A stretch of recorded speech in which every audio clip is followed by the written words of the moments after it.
Subscribe करिए हमारे channel target UP TET CTET को और बेल आइकन को दबाइए। हेलो फ्रेंड्स, मैं रेनू स्वागत करती हूँ आप सभी भावी अध्यापक एवं अध्यापिकाओं का आपके अपने channel target UP TET CTET में। दोस्तों, आज की इस वीडियो में हम आपके डीएलएड 4th सेमेस्टर के सेकेंड पेपर शैक्षिक प्रबंधन एवं प्रशासन के मोस्ट इंपोर्टेंट अति लघु उत्तरीय क्वेश्चंस की सीरीज में क्वेश्चन नंबर 51 से पढ़ने वाले। दोस्तों, ये आपकी पवन सीरीज है। राजन सीरीज को ऑलरेडी मैंने पढ़ा दिया है, उसके बहुविकल्पी और अति लघु उत्तरीय को, और यहाँ पर पवन सीरीज के भी बहुविकल्पी को पढ़ा दिया है। फर्स्ट पेपर के बहुविकल्पी क्वेश्चंस को पढ़ा दिया है। इसके अलावा विज्ञान के बहुविकल्पी और अति लघु उत्तरीय क्वेश्चंस को पढ़ा दिया, दोनों ही सीरीज के। तो मेरी कोशिश है कि आप लोगों को जो मैंने पूरी क्लासेस पढ़ाई हैं, अब यहाँ पर जब आप क्वेश्चंस को सॉल्व करोगे तो आपके लिए सारे क्वेश्चंस बहुत आसान हो जाएंगे और बहुत ही आसानी से आप अपने बहुत ही कम समय में अपने सेमेस्टर की भी तैयारी बहुत ही अच्छे से कर पाएंगे। तो दोस्तों, अब यहाँ पर चलिए हम क्वेश्चन नंबर 51 से देखते हैं, क्योंकि क्वेश्चन नंबर 50 तक ऑलरेडी हम लोगों ने पढ़ लिया है।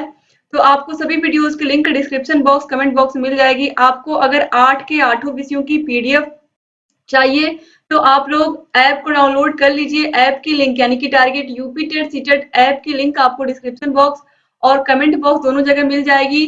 दोस्तों, ऐप में आपको बहुत सारी सुविधाएं मिलेंगी। आपको सारे विषयों की पीडीएफ मिल जाएगी। इसके अलावा पवन सीरीज की भी पीडीएफ मिल जाएगी, राजन सीरीज की भी पीडीएफ मिल जाएगी, और हर एक विषय का चैप्टर वाइज टेस्ट भी मिलेगा। सारे विषयों की वीडियोस मिलेंगी, वहां पर कोई ऐड या कोई प्रचार नहीं आएगा, यानी कि बिना किसी डिस्टरबेंस के आप अपने 4th सेमेस्टर की तैयारी को बहुत अच्छा कर सकते हो।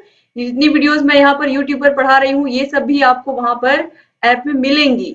तो आप लोग अच्छे से अपनी तैयारी को करिए और जहां कहीं कोई भी समस्या आ रही है हमको बताइए। तो दोस्तों, अब यहाँ पर चलिए क्वेश्चन नंबर 51 से हम देख लेते हैं। तो देखिए, कार्यालय विद्यालय का नाड़ी संस्थान है, यह किसका कथन है? तो यह डॉक्टर एस.एन. मुखर्जी का कथन है। इसके बाद क्वेश्चन नंबर 52 है, लॉग बुक क्या है? लॉग बुक बहुत ही आसान सी चीज है, इसमें कुछ अलग नहीं होता है। देखिए, इसमें इसके द्वारा विद्यालय विकास के क्रम का ज्ञान होता है। वास्तव में यह वह माध्यम है जो विद्यालय के इतिहास का ज्ञान कराता है। यह एक प्रकार से विद्यालय की डायरी होती है।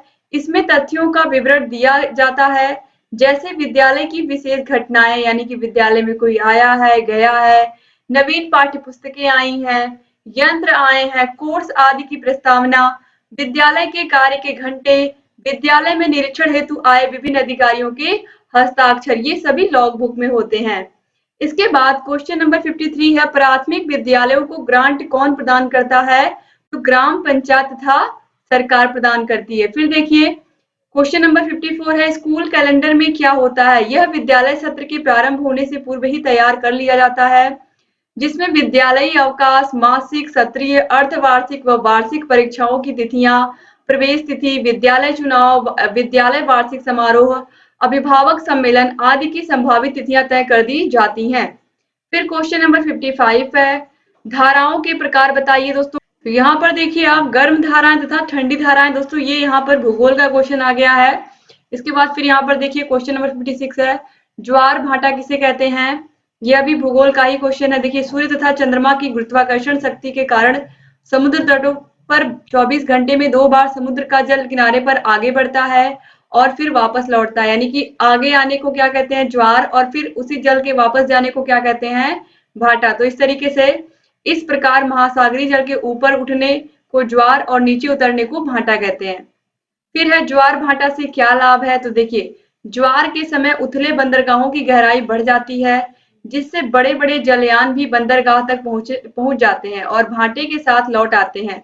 इस प्रकार माल ढोने वाले जलयानों द्वारा सामान एक स्थान से दूसरे स्थान तक आसानी से पहुंच जाता है। दूसरा है, ज्वारीय शक्ति से विद्युत उत्पन्न की जा सकती है। ज्वार आने के कारण समुद्र तट पर अनेकों प्रकार की वस्तुएं, जैसे कि सीप, शंख, मोती आदि वस्तुएं किनारे पर आ जाती हैं, यानी कि समुद्र में से निकलकर किनारे आ जाती हैं। फिर है क्वेश्चन नंबर 58। अब यहाँ से देखिए, आपका जो सिलेबस है उसी का क्वेश्चन है। प्राकृतिक आपदा आप लोगों ने पढ़ा था, मैंने पढ़ाया है आप लोग के सेकंड पेपर में। और मानवकृत आपदा, प्राकृतिक आपदा में आप सभी लोगों को पता है, जिसकी हम कोई भविष्यवाणी नहीं कर सकते हैं। भूकंप, सुनामी, बादलों का फटना, विस्फोट, ज्वालामुखी, ये कभी भी आ सकती हैं और ये आप देखिए, ये प्राकृतिक शक्तियों के कारण उत्पन्न होती हैं। इन आपदाओं की पूर्ण एवं सत्य भविष्यवाणी करना असंभव है। भूकंप, सुनामी, बादलों का फटना, विस्फोट, ज्वालामुखी आदि। अब इसके बाद देखिए मानवीकृत घटनाएं क्या होती हैं। देखिए मानवीकृत घटनाएं मानव के कुप्रबंधन तथा दुष्कर्मों के कारण उत्पन्न होती हैं। इन आपदाओं की भविष्यवाणी और पूर्व अनुमान संभव है, जैसे कि आग, परमाणु आपदाएं, आतंकवादी गतिविधियां, इन सब के बारे में जो भी ये करवा रहा है उसको पता होता है ना। तो जो मानवीकृत आपदाएं होती हैं ये मानव के कुप्रबंधन और दुष्कर्मों के कारण ही उत्पन्न होती हैं। इसके बाद देखिए क्वेश्चन नंबर 59, जनसंख्या विस्फोट किसे कहते हैं। जनसंख्या की अनियंत्रित वृद्धि ने देश को जनसंख्या विस्फोट के नजदीक पहुंचा दिया है, जिसके कारण सरकार द्वारा किए जा रहे मानव कल्याण के कार्य अपर्याप्त ही नहीं बल्कि अनुपयुक्त भी होते जा रहे हैं। अतः जब किसी देश में जनसंख्या वृद्धि अनियंत्रित हो जाए और इस वृद्धि के कारण मानव समाज का सामाजिक आर्थिक विकास प्रभावित होने लगे तो यह स्थिति जनसंख्या विस्फोट कहलाती है। क्वेश्चन नंबर 60 है, टीएलएम ग्रांट का पूरा नाम क्या है। तो टीचिंग लर्निंग मटेरियल यानी कि शिक्षण अधिगम सामग्री।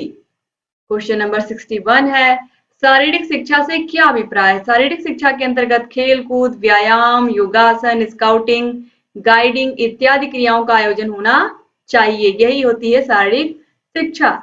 इसके बाद क्वेश्चन नंबर 62 है, ग्राम शिक्षा निधि का खाता किन किन व्यक्तियों के हस्ताक्षर की अपेक्षा रखता है। तो ग्राम शिक्षा निधि का खाता ग्राम प्रधान एवं प्रधानाध्यापक या प्रभारी के संयुक्त रूप में होता है। इस धन को दोनों के संयुक्त हस्ताक्षर के द्वारा ही बैंक से निकाला जाता है तथा दोनों की सहमति के आधार पर खर्च किया जाता है। क्वेश्चन नंबर 63 है, प्रधानाध्यापक के प्रमुख दायित्व बताइए। तो देखिए प्रधानाध्यापक के प्रमुख दायित्वों को हम निम्न भागों में विभक्त कर सकते हैं।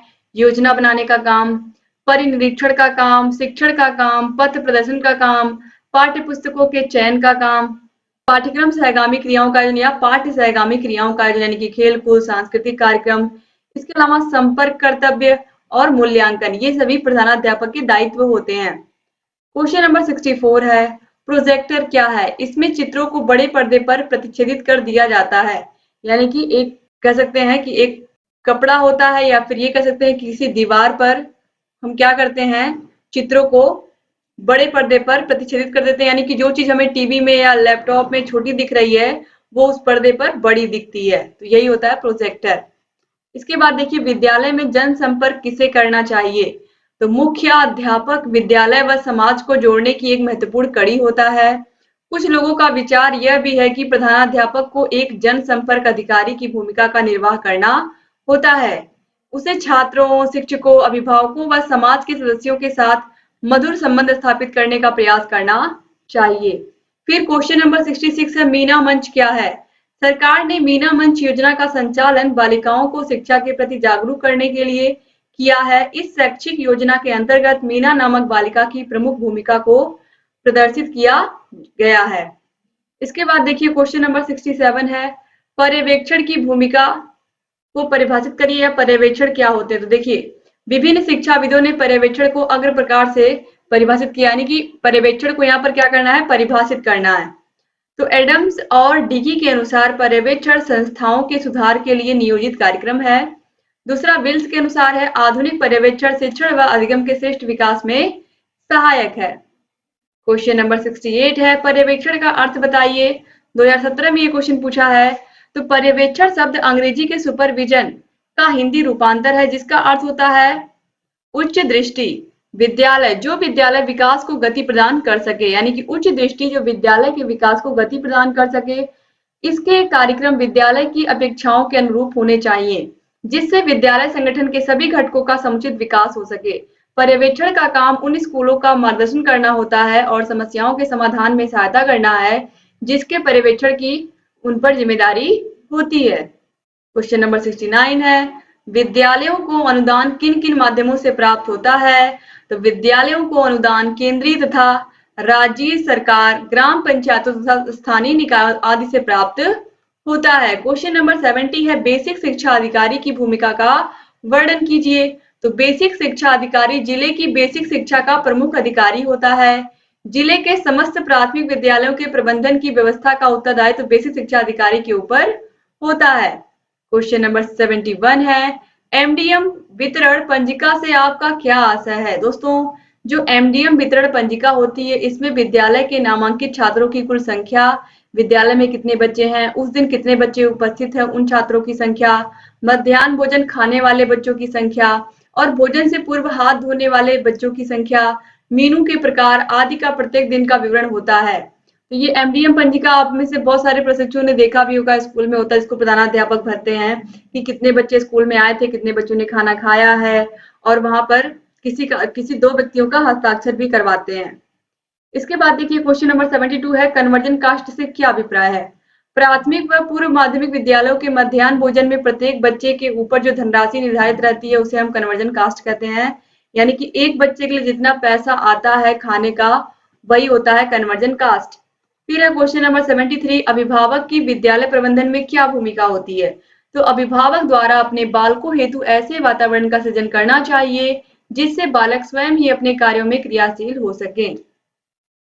यहाँ पर कहा गया है कि अगर अभिभावक सपोर्ट करें तो बच्चे बहुत अच्छा कर सकते हैं। स्कूल में तो टीचर सपोर्ट करते ही हैं, लेकिन अगर अभिभावकों का भी सपोर्ट मिले, बच्चे के पास जो चीजें नहीं है वो अभिभावक उन्हें दिलाएं और उन्हें पढ़ने का भी समय दें। खासकर प्राइमरी स्कूल में बच्चे स्कूल में पढ़ते हैं लेकिन घर घर जाते ही वो खेतों के काम में या अपने घर के काम में लग जाते हैं, वो पढ़ाई पर ध्यान नहीं दे पाते। लेकिन अगर माता पिता जागरूक हैं तो वो बच्चों को हर हाल में समय देंगे पढ़ाई का भी।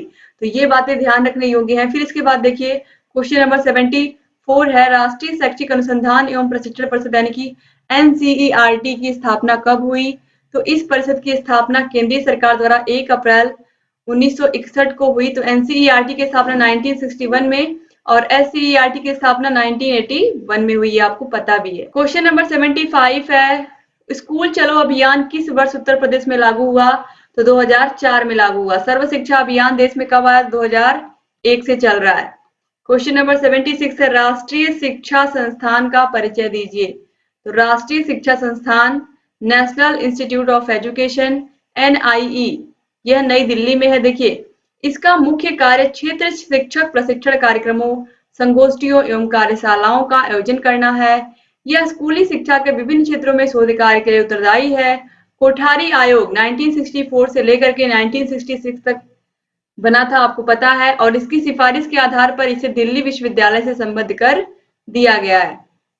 क्वेश्चन नंबर 77 है, केंद्रीय शैक्षिक तकनीकी संस्थान के कार्य बताइए। तो केंद्रीय शैक्षिक संस्थान शिक्षण सामग्री एवं शैक्षिक तकनीकी, शैक्षिक दूरदर्शन, ईटीवी एवं शैक्षिक रेडियो के लिए सॉफ्टवेयर तैयार करने एवं हार्डवेयर द्वारा उनके प्रसारण करने के लिए उत्तरदायी है। यह संस्थान शिक्षकों को इन कार्यों के संपादन में प्रशिक्षण की भी व्यवस्था करता है। क्वेश्चन नंबर 78 है, नीपा के उद्देश्य लिखिए। तो दोस्तों देखिए नीपा के प्रमुख उद्देश्यों में सबसे पहले है राज्य सरकारों तथा शैक्षिक संस्थाओं को यह क्या करती है? परामर्श देती है राज्य सरकारों को और शैक्षिक संस्थाओं को। शैक्षिक संस्थाओं का मतलब क्या है? स्कूल है, कॉलेजेस हैं। इसके अलावा शैक्षिक नियोजन तथा प्रशासन संबंधी शोध करने हेतु विभिन्न संस्थाओं का सहयोग करना तथा उन पर आधारित शोध पत्र तैयार कर उसका प्रकाशन करना। तीसरा है विचारों एवं समाचारों का आदान प्रदान। चौथा है देश विदेश की विभिन्न शैक्षिक एजेंसियों, संस्थाओं तथा संगठनों से परस्पर सहयोग करने की व्यवस्था करना। क्वेश्चन नंबर 79 है, बेसिक शिक्षा परिषद उत्तर प्रदेश की स्थापना किस वर्ष हुई? तो बेसिक शिक्षा परिषद उत्तर प्रदेश की स्थापना 1972 में हुई।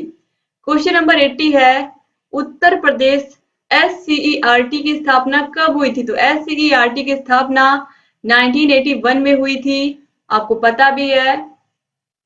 क्वेश्चन नंबर 81 है, राज्य शिक्षा संस्थान के 3 कार्यों का विवेचन करिए। तो देखिए राज्य शिक्षा संस्थान के कार्य निम्नलिखित हैं। पहला है शिक्षा एवं शिक्षण संबंधी शोध। दूसरा है उच्च प्राथमिक स्तर पर राष्ट्रीयकृत पाठ्य पुस्तक का लेखन संशोधन कार्य। तीसरा है जिला शिक्षा एवं प्रशिक्षण संस्थानों में के शिक्षकों प्रवक्ताओं की अध्यापकीय शिक्षण में अकादमिक प्रशिक्षण देना। इसके बाद क्वेश्चन नंबर 82 है, राज्य विज्ञान संस्थान कहाँ है? राज्य विज्ञान संस्थान इलाहाबाद यानी कि प्रयागराज में। अब कहीं भी आप इलाहाबाद नहीं लिखोगे बल्कि क्या लिखोगे? प्रयागराज। क्वेश्चन नंबर 83 है, राज्य विज्ञान शिक्षा संस्थान के 2 प्रमुख कार्य लिखिए। राज्य विज्ञान शिक्षा संस्थान प्रयागराज में है, ये तो आप लोगों ने देख लिया। अब इसका काम क्या है? प्रारंभिक स्तर के विज्ञान एवं गणित की पाठ्य पुस्तकों का लेखन, संशोधन एवं परामर्श देना। प्रारंभिक स्तर के विज्ञान और गणित की जो किताबें होती हैं उनका लेखन भी करते हैं और उनमें संशोधन भी करते हैं, यानी कि बच्चों को आसानी से चीजें समझ में आ जाएं, उसके लिए आसान आसान चीजों को बनाते हैं, लिखते हैं।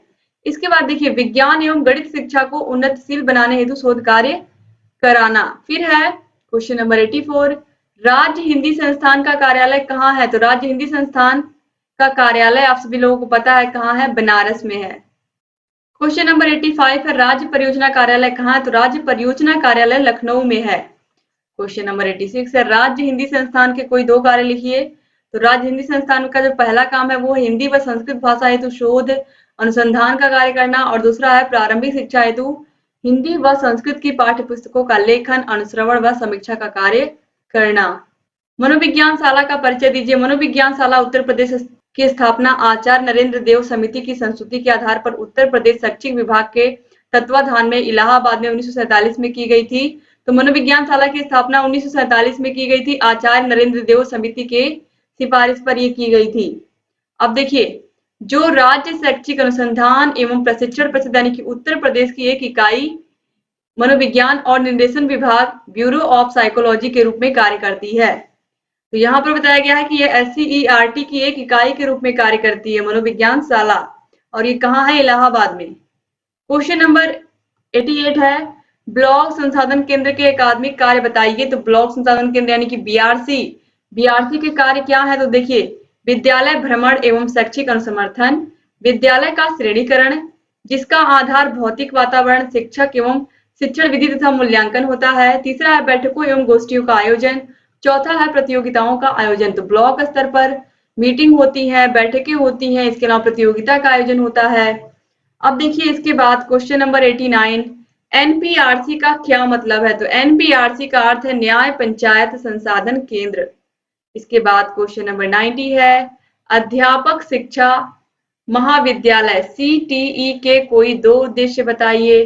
तो माध्यमिक स्तर के अध्यापकों हेतु सेवा पूर्व प्रशिक्षण की व्यवस्था करना और नवाचार संबंधी प्रशिक्षण। क्वेश्चन नंबर 91 है, सीमेंट का पूर्ण रूप क्या है? सीमेट दोस्तों यहाँ पर होगा, सीमेट का पूर्ण रूप क्या है? तो राज्य शैक्षिक प्रबंधन एवं प्रशिक्षण संस्थान, इसका फुल फॉर्म है सीमेट का। फिर है क्वेश्चन नंबर 92, राजकीय शारीरिक शिक्षा प्रशिक्षण महाविद्यालय कहाँ है? राजकीय शारीरिक शिक्षा प्रशिक्षण महाविद्यालय आपको यहाँ पर देखिए इलाहाबाद और रामपुर में तैयार किया गया है। तो शारीरिक प्रशिक्षकों को तैयार करने के लिए इलाहाबाद और रामपुर में शिक्षा प्रशिक्षण महाविद्यालय कार्यरत हैं।